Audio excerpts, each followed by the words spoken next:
kalau gitu. Masya Allah, Pak.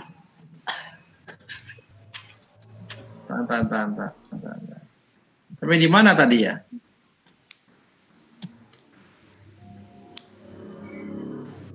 Teori neoklasik, Pak.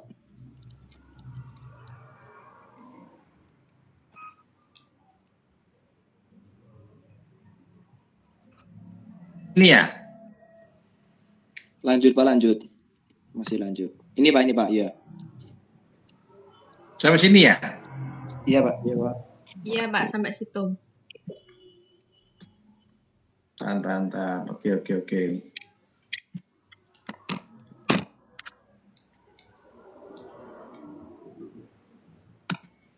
Sampai sini ya? Oke ya.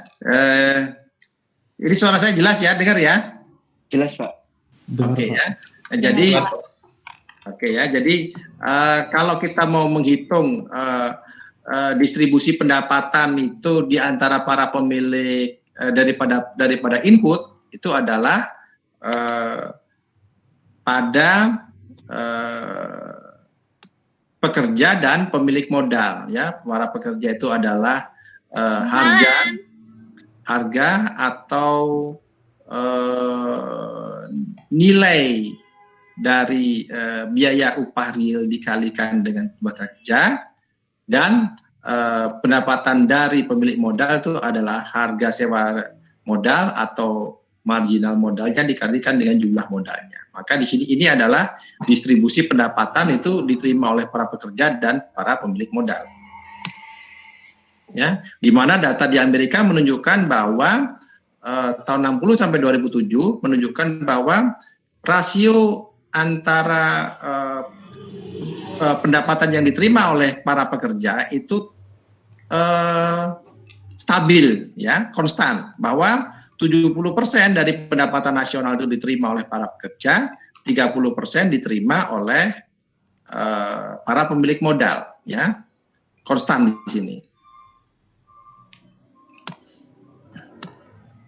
Nah, untuk menghitung data tadi, maka dilakukan penelitian oleh Cobb Douglas ya. Mengapa kok angkanya stabil terus ya? Kemudian dia menemukan formula untuk menghitung ini ya, di mana dia membedakan pendapatan nasional itu dibagi dua ya.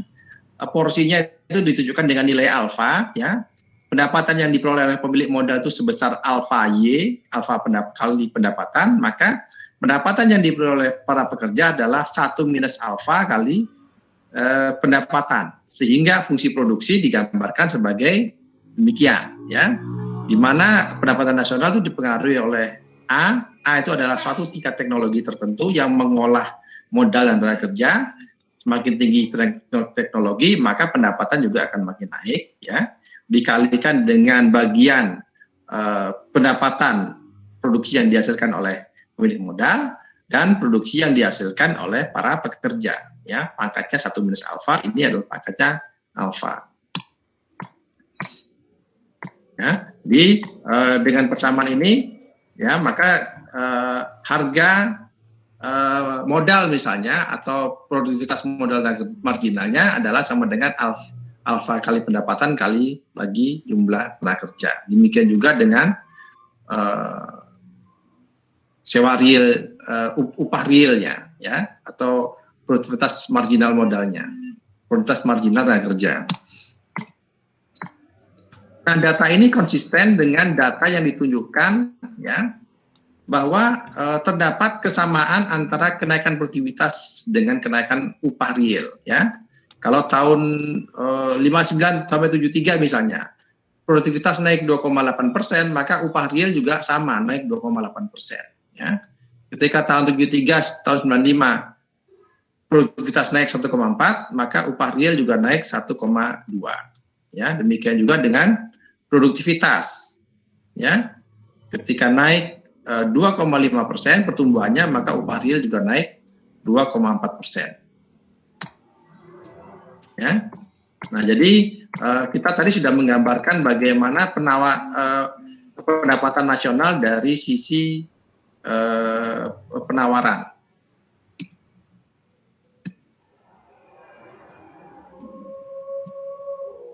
Oke, Anda masih dengar suara saya ya? Saya sambil cek-cek ini, nanti takut mati lagi ini. Masih, Pak. Masih, Pak. Masih, Pak.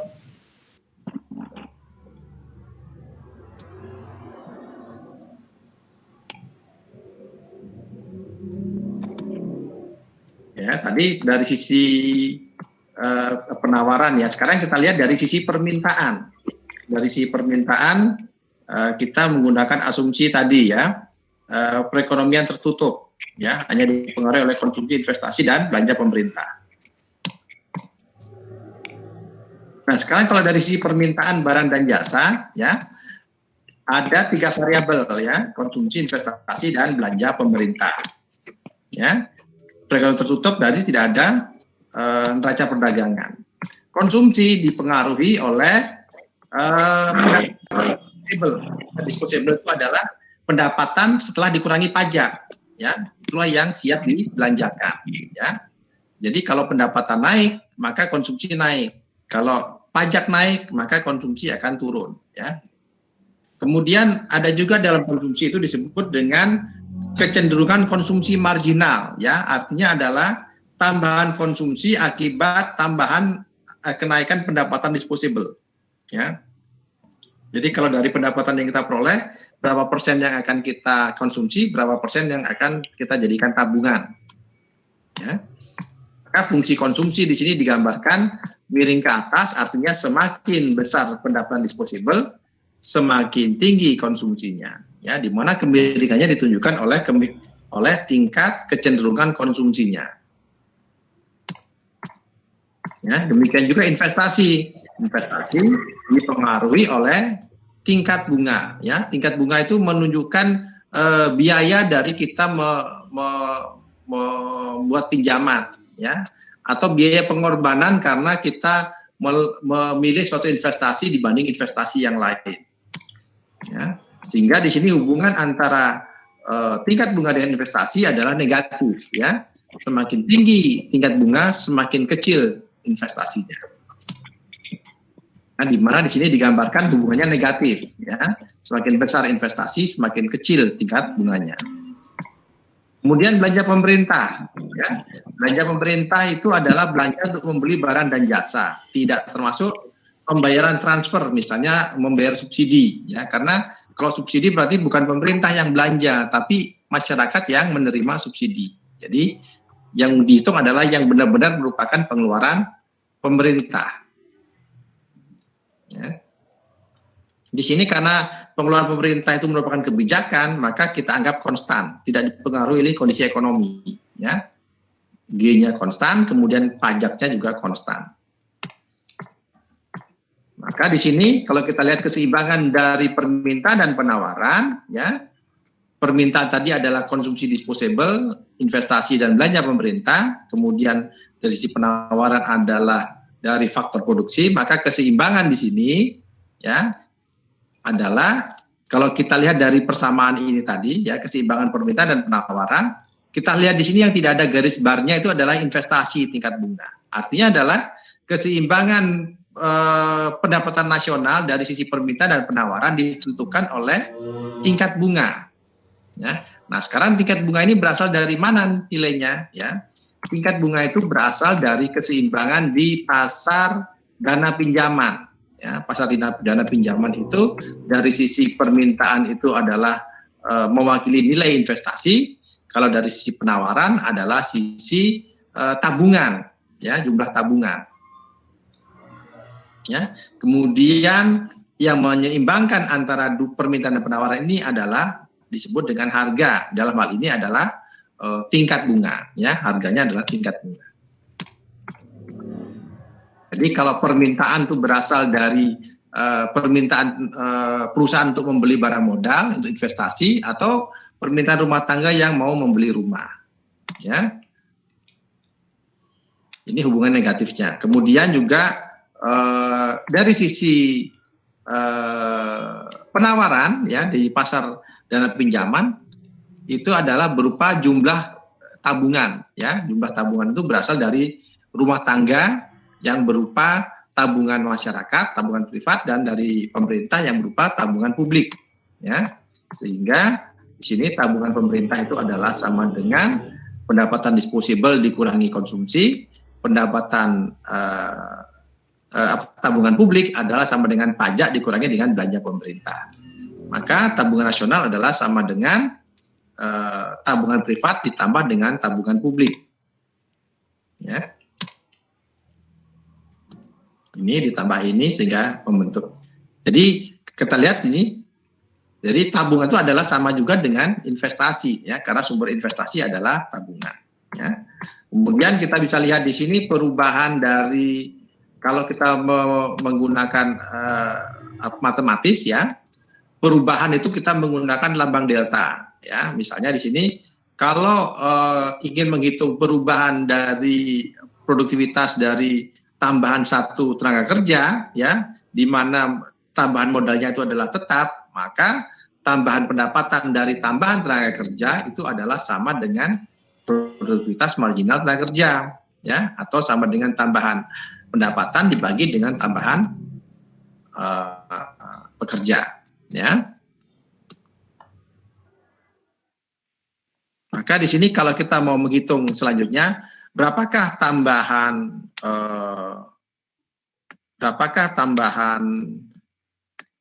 konsumsi, ya, itu adalah sama dengan marginal konsumsi dikalikan dengan pendapatan disposable-nya. Oke. Nah, sekarang ini ada contoh soal, ya.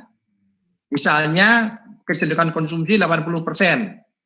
Kemudian produktivitas marginal tenaga kerja adalah 20, ya. Berapakah tambahan tabungan kalau A, tambahan belanja pemerintahnya 100, kemudian tambahan pajaknya 100, kemudian C adalah tambahan pendapatan 100 dan tambahan tenaga kerja sama dengan 10. Ya. Nah, coba Anda kerjakan coba. Yang ini.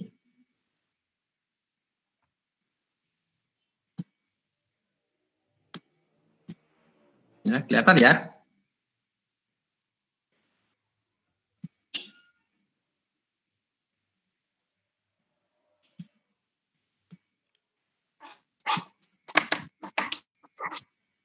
Nah, coba Anda kerjakan coba. Berapakah tambahan tabungan dari soal A, terus B, terus C, dan D? Kelihatan ya?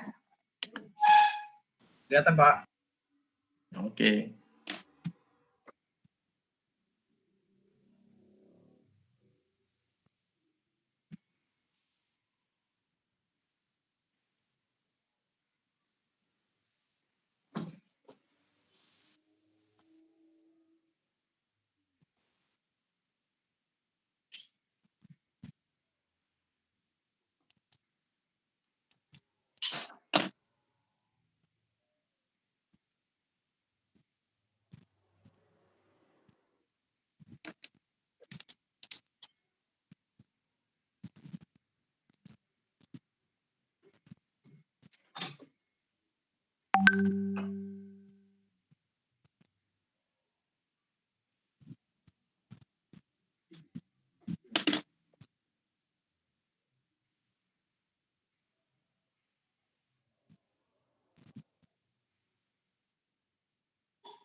Oke, ada yang selesai? Nomor A?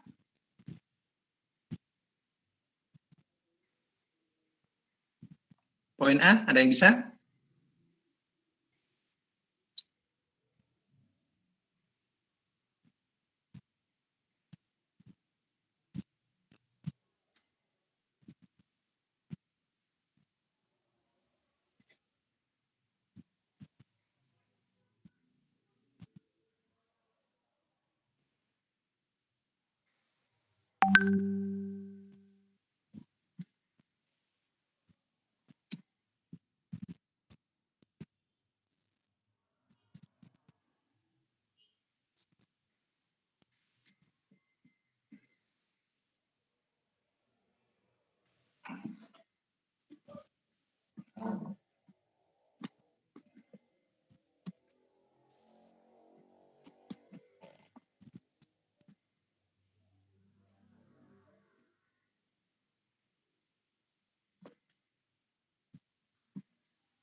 Ada yang bisa menjawab poin A dulu?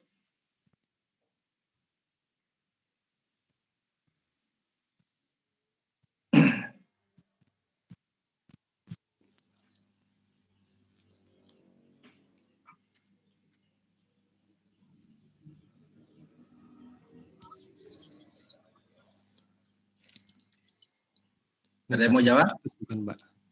Ya? Negatif 100 bukan, Mbak. Yang mana? Yang A. Yang poin A. Nah, coba presentasikan bisa nggak, Mas? Oh, baru hitung-hitungan kasar, Mbak. Coba. Bisa nggak menjelaskan? Oh, sebentar, Mbak. Yang lain gimana yang lain? Ada kesulitan nggak? Bisa ya?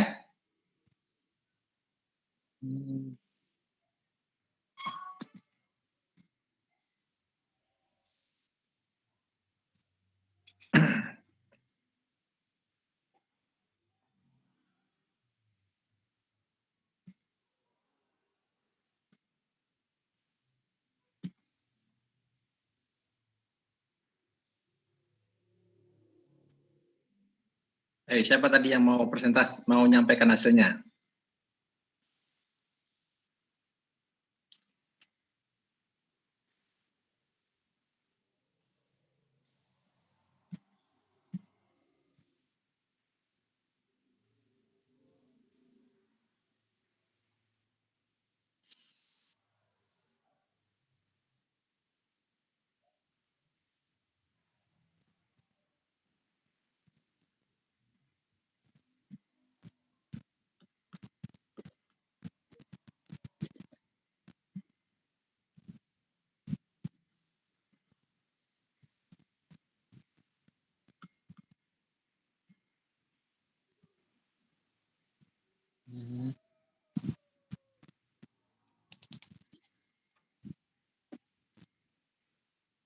Tadi siapa yang jawab tadi siapa? Saya, Pak. Danu Abden 5. Ayo coba, Mas Danu gimana? Videonya pada kemana sih? Pada tidur apa gimana ya? Oh, Pak, lagi ngerjain Pak. Ngerjain. Bocah tidur soalnya nggak kelihatan.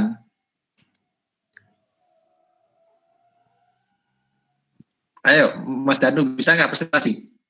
Ditunjukin aja tulisan tangannya nggak apa-apa. Lambaikan kertasnya di kamera.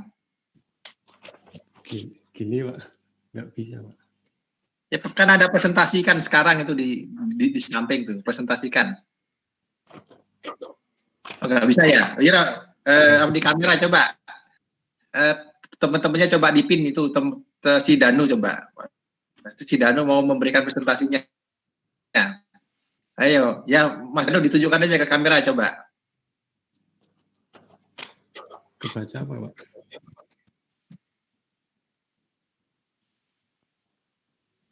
Oke, gimana coba Mas Danu? Coba jelasin gimana.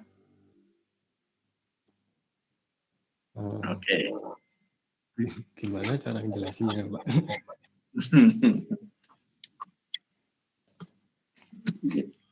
Nah, yang lain gimana?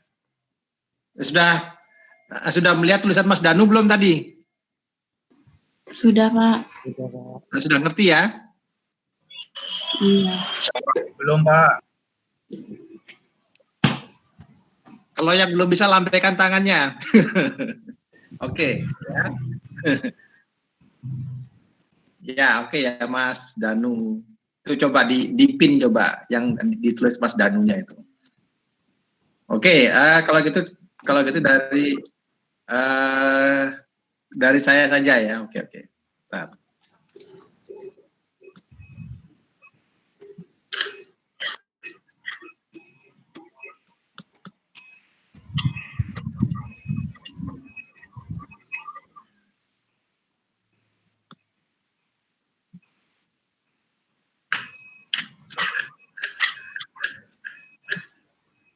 Sudah kelihatan ini? Belum, Pak. Belum. Oke, sudah, Pak. Sudah. Iya, Pak.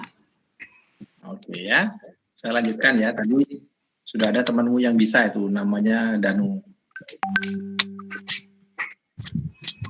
Ya, jadi ini ya. Soalnya kan seperti ini, marginal konsumsi 80%, kemudian produktivitas tenaga kerjanya 20 ya. Ya. Nah, kita kan tadi sudah dapat rumus ya bahwa tabungan itu adalah sama dengan perubahan pendapatan dikurangi dengan perubahan konsumsi dikurangi dengan perubahan belanja pemerintah ya. Di mana di sini belanja pemerintah itu adalah sama konsumsi itu adalah 80% daripada pendapatan disposable-nya ya. Pendapatan disposable adalah delta Y dikurangi delta T.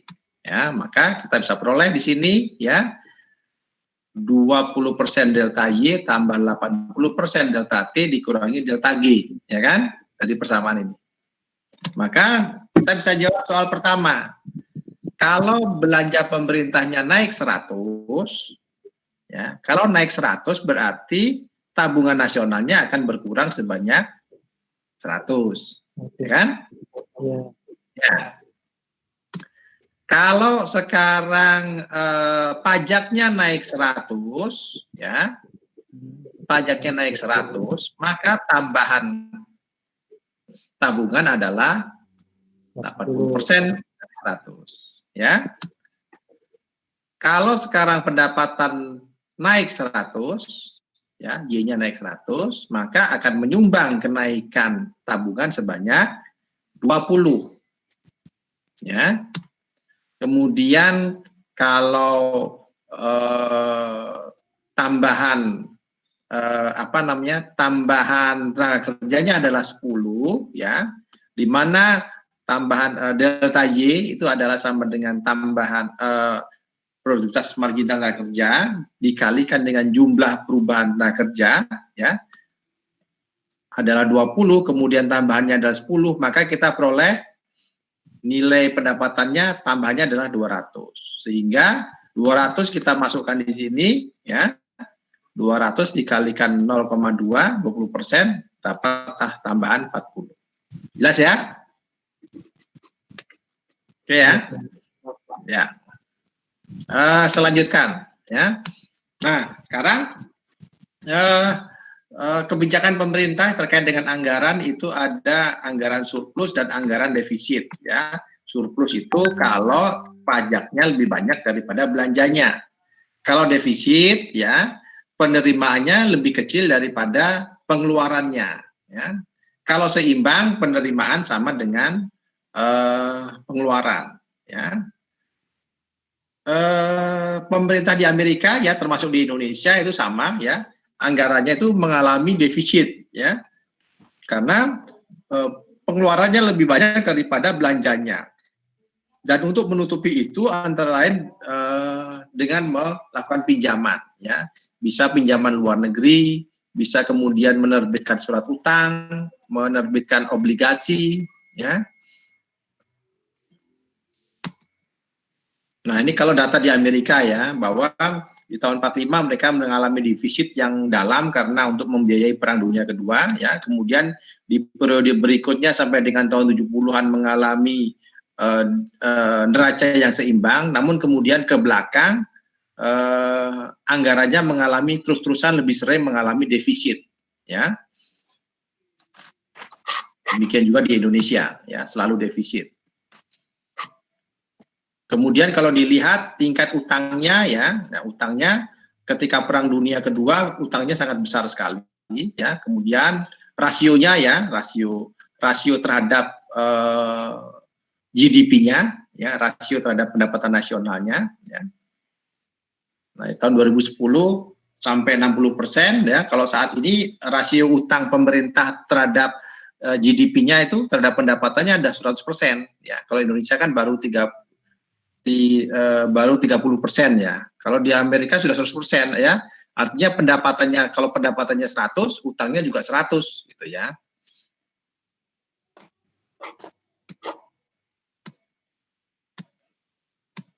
Nah, kemudian kalau kita gambarkan bagaimana membentuk keseimbangan di pasar dana pinjaman, ya.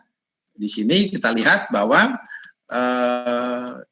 di pasar dana pinjaman jumlah tabungan itu adalah bentuknya kurvanya vertikal, ya. Artinya di sini jumlah tabungan itu ditentukan oleh persamaan ini, ya, pendapatan nasional, konsumsi, dan belanja pemerintah, sehingga tidak terpengaruh oleh tingkat bunga, sehingga kurvanya berbentuk vertikal, ya.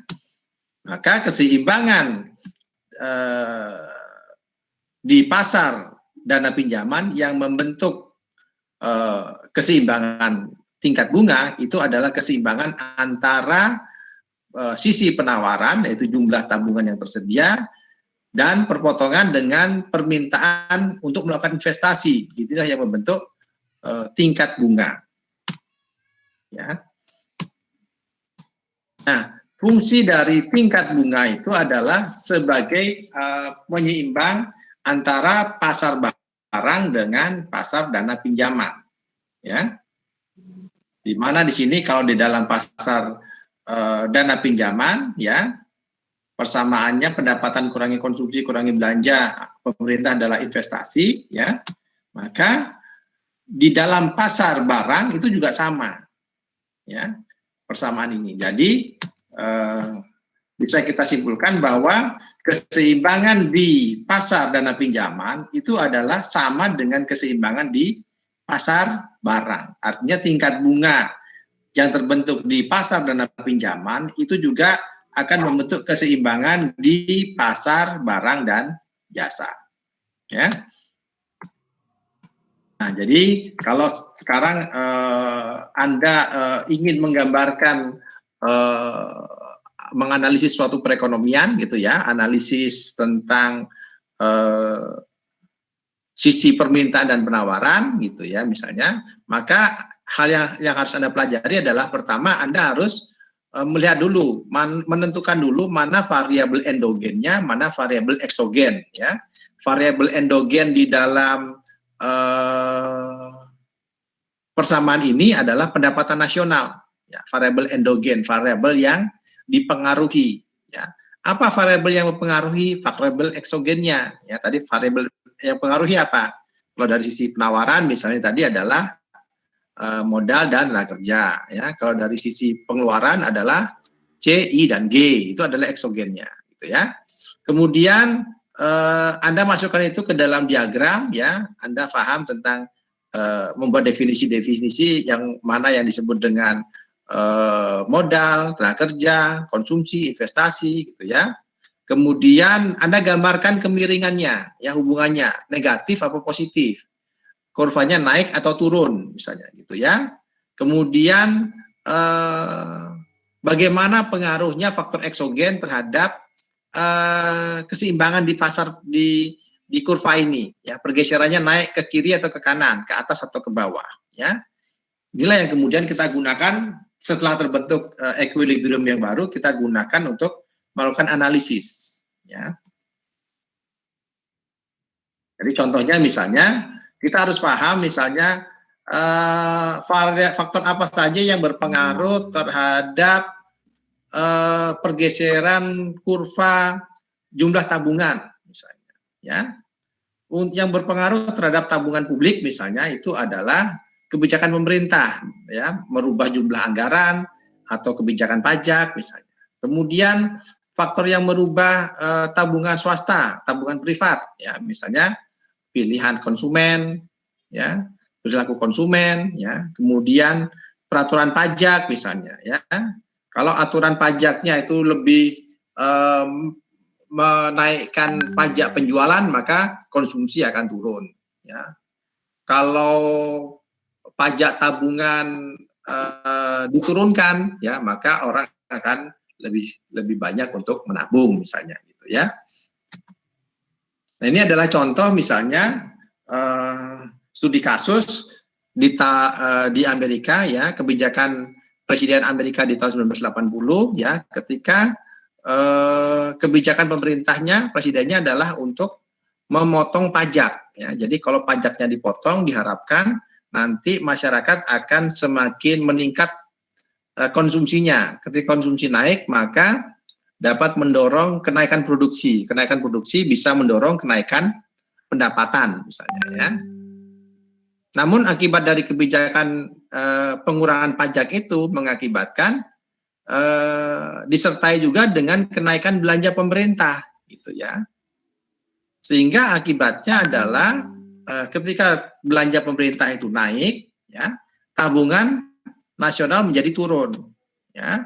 Kemudian akibat turunnya penerimaan pajak dan kenaikan konsumsi mengakibatkan tabungan juga berkurang, ya. Akibatnya defisit Amerika di tahun 80-an itu menjadi meningkat, ya. Jadi kalau kita lihat di sini akibatnya, akibat turunnya jumlah tabungan, ya, maka keseimbangan di sini mengakibatkan tingkat bunga menjadi naik, ya, dari R1 menjadi R2, investasi menjadi turun, ya, ke kiri akibat berkurangnya tabungan, ya. Nah, apakah hal ini konsisten dengan data, ya, yang sebenarnya, ya? Nah, jadi kita lihat di sini, ya, di tahun 70 dan 80-an misalnya, ya, penurunan tabungan itu hampir sama dengan turunnya investasi, ya, 19,6, 19,9. Tahun 80 turunnya tabungan 17,4, itu mengakibatkan turunnya investasi sebanyak 19,4%. Jadi hampir sama, ya, karena investasi itu bersumber dari tabungan, ya. Meskipun kalau perekonomian terbuka itu investasi dalam negeri itu kalau kurang dia bisa pinjam dari luar negeri misalnya, gitu, ya. Nah, kemudian selanjutnya adalah kita kalau melakukan analisis terhadap model dana pinjaman, ya, hal apa yang bisa mendorong kenaikan investasi, ya, misalnya perkembangan teknologi, ya. Semakin berkembangnya tingkat teknologi, ya, maka akan mendorong perusahaan untuk menambah asetnya. Ini bisa mendorong kenaikan investasi, ya. Kemudian juga aturan pajak, ya. Aturan pajak yang memberikan kemudahan orang untuk berinvestasi, ya. Investasi misalnya pajaknya diturunkan, ya, atau diberikan tax holiday misalnya, ya, maka investasi akan bisa berkembang, bisa mendorong kenaikan investasi, ya. Jadi kalau ada kenaikan investasi, maka investasi bergeser ke kanan kurvanya, ya. Akibatnya ketika terjadi kenaikan investasi, maka bisa mendorong kenaikan tingkat bunga, ya. Namun di kurva ini kita lihat karena tingkat tabungan itu tidak terpengaruh oleh bunga, maka tidak berpengaruh terhadap jumlah tabungan dan jumlah investasi, gitu, ya. Nah, sekarang akan kita lihat apakah benar tabungan itu tidak dipengaruhi oleh bunga, ya. Karena sebenarnya tabungan itu juga dipengaruhi oleh tingkat bunga, ya. Sehingga kita bisa gambarkan bahwa ketika tingkat bunga itu meningkat, ya, biasanya makin banyak orang yang menabung, ya, sehingga bisa berpengaruh terhadap investasi. Ya. Jadi sekarang kita gambarkan bagaimana kalau tingkat tabungan, jumlah kurva tabungan itu adalah sekarang memberi respon terhadap tingkat bunga. Ya, jadi kalau bunga naik maka tabungan ikut naik. Jadi sekarang kurvanya miring ke atas. Jadi kita bisa lihat sekarang di sini, kalau dengan bentuk kurva seperti ini tadi, maka kita bisa lihat analisis yang lebih realistis, ya. Ketika permintaan investasi naik, maka bisa mendorong kenaikan bunga dan juga bisa berpengaruh terhadap kenaikan investasi. Ya. Jadi kita bisa melihat lebih aktual lagi, ya. Nah, kemudian bagaimana peran bunga ini, ya? Dalam dunia nyata, ya, perusahaan-perusahaan itu bisa memperoleh sumber dana pinjaman, itu bisa berasal dari pinjam ke bank, ya, atau menjual saham atau menjual obligasi, ya. Nah, sistem keuangan yang dimaksud di sini itu adalah dengan cara masuk ke pasar bursa, ke bursa saham, ya, menjual saham, obligasi, atau menggunakan jasa perantara keuangan, ya, seperti bank, seperti asuransi, gitu ya, reksadana misalnya, gitu ya. Nah, jadi inilah yang mengakibatkan terjadinya krisis di Amerika tahun 2008, karena tahun 2008 ketika itu lembaga keuangan perantara seperti bank dan asuransi itu banyak memberikan pinjaman kepada masyarakat Amerika untuk membeli rumah, ya, tahun 2008. Kemudian ketika terjadi krisis, harga rumah itu turun, ya. Ketika harga rumah itu turun, mengakibatkan banyak orang tidak bisa melunasi pinjamannya. Akibatnya juga bank gagal mengembalikan uang nasabah, kemudian banyak rekening tutup, kemudian akibatnya banyak bank yang bangkrut, dan akhirnya kemudian pemerintah lah yang harus menalangi, ya, untuk mengembalikan kembali kepercayaan masyarakat dan mengembalikan kondisi perekonomian, ya. Oke, ini adalah kesimpulan. Ada pertanyaan sampai sini? Izin bertanya, Pak. Ya. Pak, tadi kan selama penjelasan itu faktor kapital itu contohnya kan mesin, Pak, ya. Seandainya, Pak, jika suatu hari nanti robot dan artificial intelligence itu sudah mencapai satu taraf tertentu, apakah mungkin mereka itu dianggap sebagai labor, Pak, bukan sebagai kapital? Sekian, Pak. Terima kasih. Oke. Bagaimana? Ada yang bisa bantu jawabnya?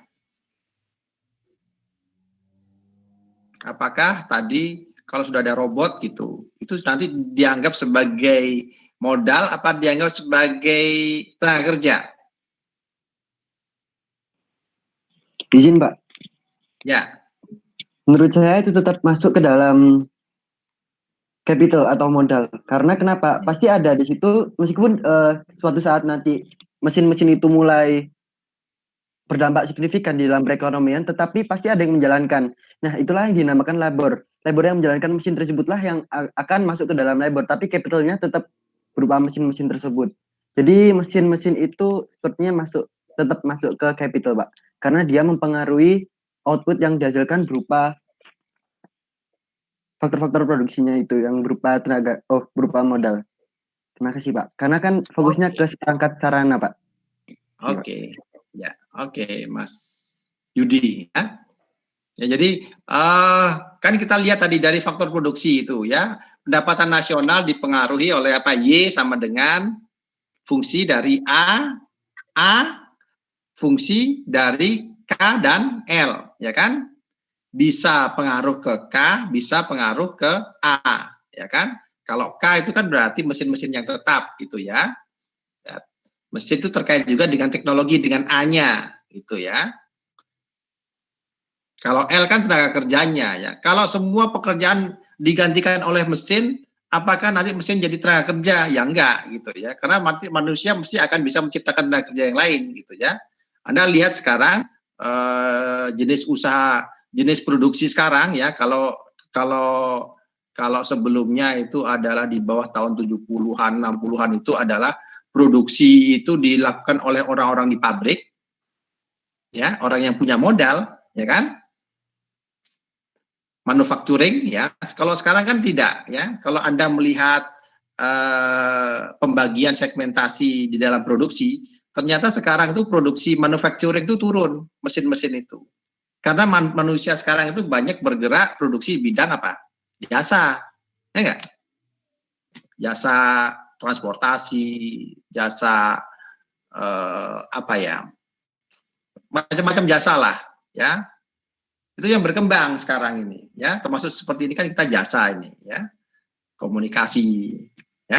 Itu kan jasa. Jadi jasa yang berkembang. Jadi itu tetap masuk ke tenaga kerja gitu ya. Tidak bisa mesin masuk ke situ gitu ya. Oke, lanjut, ada lagi? Izin bertanya, Pak. Ya. Saya Winasati, nomor presisi 27. Ya. Yang ingin saya tanyakan, apakah pemerintah itu lebih baik untuk memperbanyak saving untuk mendorong investasi namun mengurangi porsi belanjanya, atau memperbanyak belanja negara namun akan mengurangi saving dan menghambat adanya investasi, Pak? Nah, oke ya, pertanyaan bagus. Bagaimana menurut Anda? Apakah lebih baik pemerintah itu belanjanya sedikit biar savingnya banyak, atau lebih baik pemerintah itu banyak pengeluaran agar bisa mendorong investasi? Menurut Anda bagaimana? Bagus itu. Sebaiknya bagaimana? Saya juga bingung, maksudnya kan sama-sama memiliki dampak masing-masing gitu. Iya, ya. Menurut Anda gimana? Ada yang bisa menjawab nggak? Enaknya pemerintah itu belanjanya sedikit saja biar tabungannya banyak, atau memilih belanja yang banyak, investasinya naik.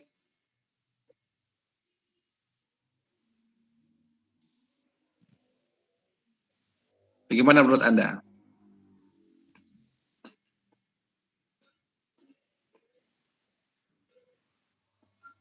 Ada yang mau berpendapat nggak? Saya Pak, ada pendapat Pak. Ya.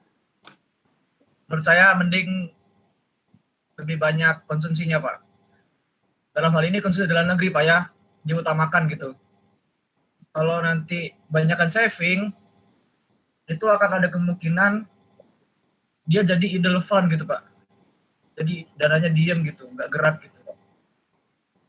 Sekian Pak menurut saya Pak. Oh gitu ya. Oke. Oke, ada lagi. Anda kan nanti mau jadi pegawai pemerintah ini. Kan nanti Anda melihat, mengapa sih pemerintah itu belanja banyak-banyak gitu. Ngirit aja, tabungan dibanyakin gitu. Ya, bisa buat modal membangun gitu. Gimana menurut Anda? Izin, Mbak. Oh, Ya. ada teman. Ya, silakan. Ya. Kalau menurut saya Pak, mungkin yang sekarang dibutuhkan itu investasi ya Pak, konsumsi. Soalnya kan kita ini masih negara berkembang. Sedangkan kalau negara berkembang itu kalau uangnya ditabung, maka akan menjadi seperti yang tadi dibilang Panji, akan menjadi uang menganggur Pak istilahnya Pak, tidak dipakai. Sedangkan kalau kita memakai investasi, uang itu akan terus berkembang dan uangnya akan kembali lagi kepada kita dengan manfaat yang lebih banyak Pak, seperti itu. Oke. Ya, oke. Ada lagi tadi sama apa Yudi? Mana Yudi? Apa jawabanmu? Iya, kalau menurut saya tidak milih salah satu ya Pak. Karena dalam circular flow itu pendapatan sama dengan pengeluaran. Nah, jadi saat pemerintah itu efeknya itu kan kita itu membuat rumah tangga dan perusahaan itu biar balance-nya itu di pemerintah Pak. Kita bisa saving atau tax-nya itu kan dari pemerintah. Jadi kita tidak bisa memilih lebih ke investment atau lebih ke saving karena dalam circular flow itu yang terbaik adalah pengeluaran pendapatan sama dengan pengeluaran. Terima kasih Pak. Oke, ya. Ya, jadi ya nanti akan kita bahas itu ya nanti di bab-bab selanjutnya kita ketemu nanti di keuangan publik juga kita akan ketemu bagaimana tentang membuat kebijakan ya, bagaimana kebijakan yang baik ya. Jadi kalau dilihat dari trennya sekarang negara-negara itu lebih banyak memilih kebijakan anggaran defisit ya daripada anggaran surplus. Artinya lebih banyak mereka mendorong pengeluaran lebih banyak daripada pendapatan ya karena bisa menjadi leverage ya mendongkrak perekonomian gitu ya karena pemerintah kan juga punya kewajiban ya untuk menjalankan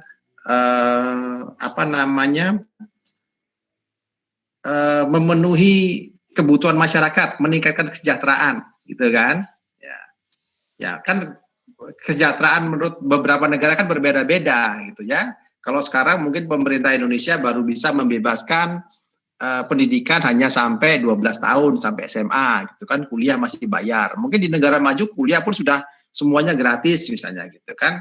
Nah, sekarang kalau misalnya itu dikurangi gimana? Akibatnya nanti jumlah siswa yang sekolah menurun misalnya gimana? Kalau dikurangi ya. Atau misalnya nanti anggaran kesehatan dikurangi ya. Orang yang sakit, orang yang miskin sakit nggak bisa berobat gitu misalnya. Sehingga kemudian anak-anak balita kurang gizi misalnya. Nah, hal seperti itu kan jadi pertimbangan gitu ya. Jadi itulah yang terkadang mendorong mengapa sebagian besar negara itu lebih cenderung untuk belanja lebih besar daripada pendapatannya. Meskipun tadi itu memang benar, akibatnya kalau belanja lebih besar daripada pengeluaran kita pendapatan jadinya kita defisitnya makin besar karena defisitnya tambah banyak artinya tabungan kita makin kecil makin sedikit gitu ya. Nah bagaimana itu kan tabungan pemerintah sedikit, nah bagaimana nanti kalau tabungan masyarakatnya, kalau masyarakatnya itu bisa tumbuh ya produktivitasnya naik maka nanti tabungan masyarakatnya yang besar gitu, diharapkannya seperti itu gitu ya. Jelas ya Mbak Winnie ya, tapi nanti akan kita bahas nanti di depan ke depan nanti kita ketemu hal seperti itu. Oke? Baik Pak. Jelas ya. Oke, udah nggak ada pertanyaan lagi ya? Ya, kalau nggak ada yang pertanyaan saya memberi tugas pertanyaan kepada Anda ya.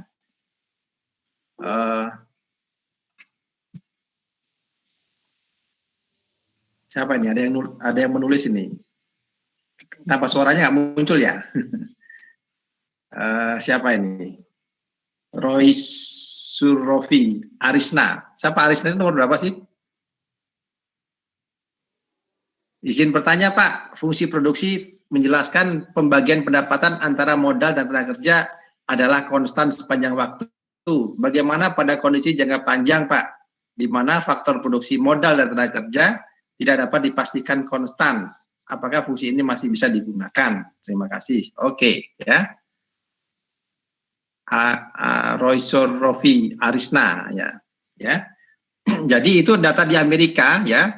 Berdasarkan data di Amerika itu menunjukkan secara konstan. Artinya gini, pendapatan nasional, ya, itu rata-rata, itu ya, diterima 70% oleh para pekerja ya misalnya 70%. Misalnya kalau penduduknya pekerjanya 100 juta, berarti 70% pendapatan nasional itu dibagi di antara 100 juta warganya. Sedangkan 30% itu adalah diterima oleh para pemilik modal. Misalnya pemilik modalnya ada 10 juta orang. Jadi 30%-nya pendapatan nasional diterima oleh 10 juta orang misalnya seperti itu. Nah, apakah itu bisa berubah? Bisa saja berubah, gitu ya. Itu kan dicari rata-ratanya. Kalau dalam jangka panjang itu bisa menunjukkan kondisi alami suatu negara. Tapi kalau dalam jangka pendek itu bisa sangat berfluktuasi, ya. Seperti sekarang misalnya tahun ini ada pandemi, ada resesi, tentu turun, gitu ya. Tapi nanti di tahun depan mungkin naik, gitu ya. Tapi kalau di dalam jangka panjang itu biasanya rata-ratanya itu cenderung stabil. Gitu ya, kalau jangka panjang ya. Kemudian dari Davik ya, constant return to scale. Jumlah output akan bertambah sebesar Z apabila L dan K tambah sebesar Z. Jika yang bertambah